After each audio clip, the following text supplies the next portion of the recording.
20 जनवरी 2025 की रात अमेरिका के अल्बामा राज्य के एक छोटे से शहर में आसमान में अजीब सी तेज रोशनी दिखाई देती है। ये रोशनी पल भर में इतनी तेजी से इधर उधर घूमती है कि वहां मौजूद लोग उसे ठीक से देख भी नहीं पाते हैं। जब वहां पर मौजूद लोगों से इस बारे में पूछा गया तो उनका कहना था, हमने इससे पहले कभी ऐसी चीज नहीं देखी। एक अजीब सी रोशनी थी आसमां में। यह किसी ह्यूमन टेक्नोलॉजी जैसी तो नहीं थी जो पल भर में यहां से वहां हो जाए और गायब हो जाए। नासा ने इस घटना पर कोई टिप्पणी नहीं की, लेकिन स्थानीय न्यूज रिपोर्ट्स और कुछ रिसर्चर्स ने इसे यूएफओ, अनआइडेंटिफाइड फ्लाइंग ऑब्जेक्ट, का मामला बताया। लेकिन क्या यह सच में एलियंस थे? ये कह पाना तो मुश्किल है, पर आइए जानते हैं कुछ अनोखी घटनाओं के बारे में जो इससे पहले हो चुकी है, जिनके बारे में ये माना जाता है कि ये घटनाएं ह्यूमंस तो नहीं कर सकते। इजिप्ट में मौजूद गीजा के महान पिरामिड्स 4500 साल पहले बनाए गए थे।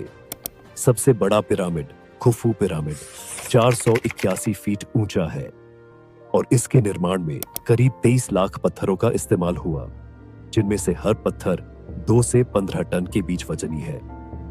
सबसे दिलचस्प बात यह है कि पिरामिड्स का परफेक्ट अलाइनमेंट पृथ्वी के 4 प्रमुख दिशा बिंदुओं north, east, west and south से मेल खाता है।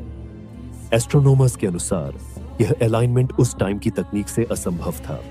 आप खुद सोचिए, आज से 4500 साल पहले इतना ऊंचा स्ट्रक्चर, वो भी 1 से 2 टन के चट्टानों से, वो भी बिना किसी क्रेन मशीन की हेल्प से बना लेना, ये सच किसी ह्यूमन के लिए लगभग नामुमकिन है।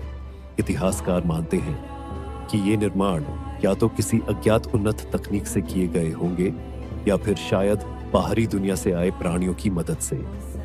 पेरू के एंडीज पर्वत पर स्थित सैक्सेहुयामन की दीवारें 1000 साल पुरानी हैं। इन दीवारों में इस्तेमाल पत्थरों का वजन 200 टन तक है। आश्चर्य की बात यह है कि ये पत्थर बिना किसी सीमेंट या गोंद के एक दूसरे से जुड़े हैं और इनकी फिटिंग इतनी सटीक है कि उनके बीच में ब्लेड भी नहीं डाला जा सकता। क्या एंशिएंट ह्यूमंस इतने टेक्नोलॉजिकल एडवांस्ड थे या इसमें भी एलियंस का हाथ था? कुछ इसी तरह छत्तीसगढ़ के बस्तर इलाके में कुछ प्राचीन गुफाएं हैं। यहाँ की गुफाओं में हैरान कर देने वाले चित्र हैं। इन चित्रों में उड़ते हुए प्लेन और अजीब सी आकृतियों वाले प्राणी दिखाए गए हैं।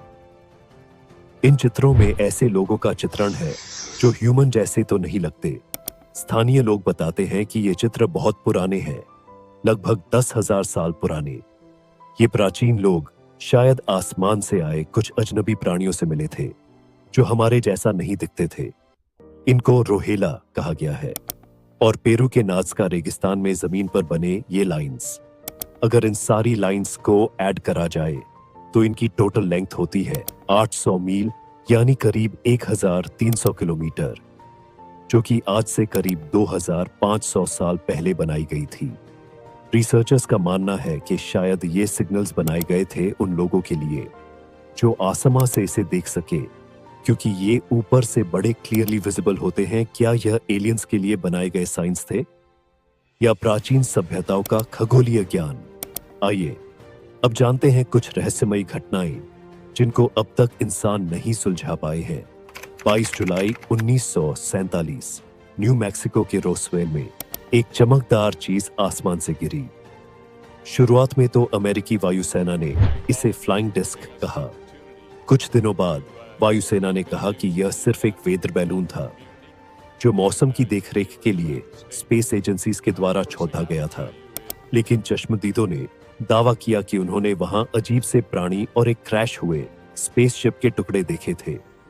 एक ऐसा शिप जो काफी टेक्नोलॉजिकल एडवांस्ड दिखता था। स्टैंटन फ्रीडमैन नामक शोधकर्ता ने इसे एलियंस का सबसे बड़ा सबूत बताया।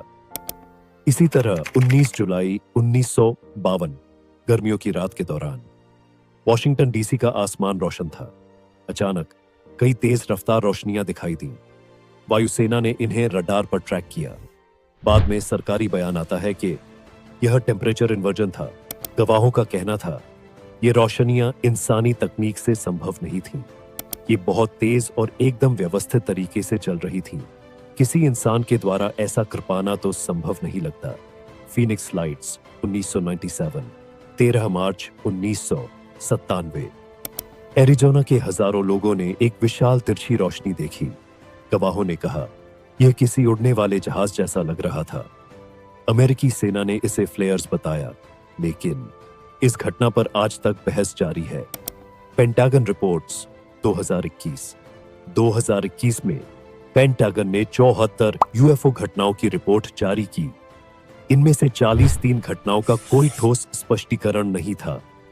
नौसेना के पायलट्स ने बताया कि उन्होंने कुछ ऐसी वस्तुएं देखी जो ग्रेविटेशनल लॉज के अगेंस्ट काम कर रही है। क्या ये एलियंस की तकनीक थी या फिर कुछ और? ये आज तक प्रूव नहीं हो पाया है, पर इतना जरूर कहा जा सकता है, कुछ चीजें शायद हमसे छुपाई जा रही हैं। आइए जानते हैं कुछ स्पेस मिशन जो एलियंस को सिग्नल देने और दूसरे प्लैनेट्स पर जीवन की तलाश के लिए चलाए। 1962 में नासा ने पायनियर मिशन लॉन्च किया। इसके बाद 1977 में वॉयेजर 1 और वॉयेजर 2 स्पेसक्राफ्ट्स भेजे गए। इन दोनों में गोल्डन रिकॉर्ड्स रखे गए, जिनमें पृथ्वी के बारे में जानकारी थी, हमारी भाषा, हमारा कल्चर, हमारी टेक्नोलॉजी और हमारा स्पेस में लोकेशन। यह संदेश एलियंस तक पहुंचाने का एक प्रयास था। ऐसा करने पर क्या किसी बाहरी दुनिया वाले के पास हमारा कोई सिग्नल पहुंचा, इस बात का अब तक कोई ठोस सबूत नहीं है। पर वॉयेजर 1 अब हमारे सौर मंडल से बाहर जा चुका है और यह मानवता का पहला कदम है ब्रह्मांड में जीवन की तलाश के लिए। एलियंस और ब्रह्मांड में दूसरे ग्रहों पर जीवन के लिए बहुत लंबे टाइम से मूवीज बनती आ रही है। नेटफ्लिक्स की सीरीज 3 शरीर समस्या एक वैज्ञानिक गलती के बारे में है।